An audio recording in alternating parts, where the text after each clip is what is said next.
dahil minsan lang naman talaga kami mabuo. So Inay is so happy that nabuo kami ngayong New Year kasi nakauwi yung aking isang anak from her work. So I'm happy and I'm so blessed this New Year, and I'm happy to share with you. This is my family this New Year.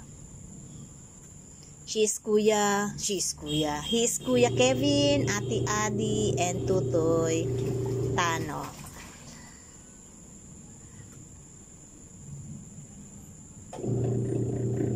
And that is Kuya family, yung kanyang wife and ang kanyang anak na si Baby Dylan.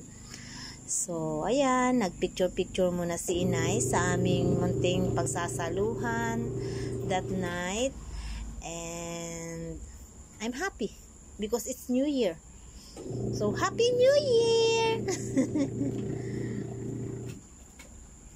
God bless everyone!